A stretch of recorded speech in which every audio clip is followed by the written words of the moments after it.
Welcome back to Nick's Nice Maths. And just one more time, let's solve this system of simultaneous equations. Why, how, what? This is going to be a little bit funky. This is probably, dead pen, this is probably the weirdest way to attempt this. Let's call this one equation 1 and call this one equation 2. We're going to do equation 1 minus equation 2. So that gives me dx by dt minus dy by dt minus x is minus y. Now, the reason for this is because this now becomes d by dt of x minus y is equal to x minus y. So I can solve that by saying, what if I treat x minus y as its own function? X minus y, and solving this one is a very easy one, is some multiple of e to the t.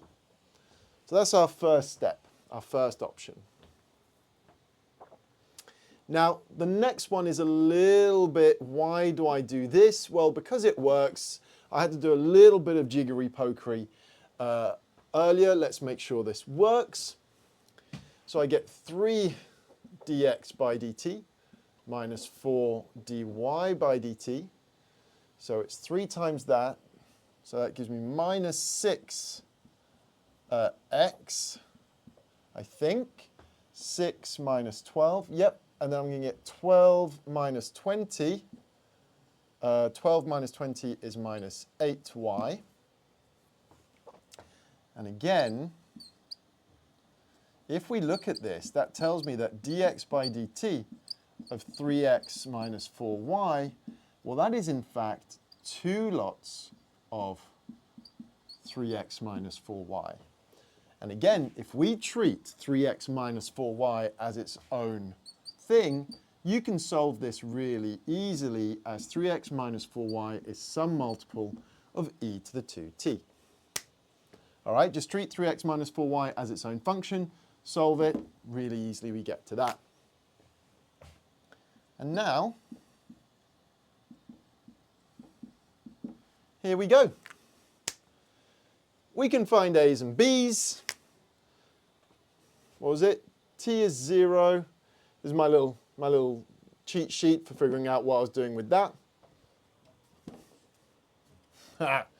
When t is 0, x is 0, y is 1, so let's put that in. X is 0, y is 1, so minus 4 is b. And let's put it into this one. X is 0, y is 1 is a. And now we do need to solve these for x and for y. Up to you, really. Up to you how we do this.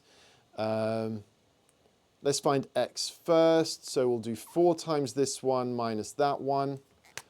Right, let's call this a and b. And we're going to do 4b, I think. 4b minus a, which will give me x is minus 4 e to the t plus 4 e to the 2t. Is that right? Yep. And then we can figure this one out. I could do 3 times that one minus that one. Or I could just plug it into there, in fact. And I know that y is x plus e to the t. So that's minus 3 e to the t plus 4 e to the 2t. There you go. The real question is, how did I know that my little scribble there, I need to do 3 times equation 1 minus 4 times equation 2? We leave that as an exercise to the reader to figure out. Look at what I made happen by doing that and see if you can figure out why I knew I could subtract them and why I could do this. See if you can figure that out. Let me know in the comments if you can. I'm Nick, for the 3rd time on this question. I'll see you next time.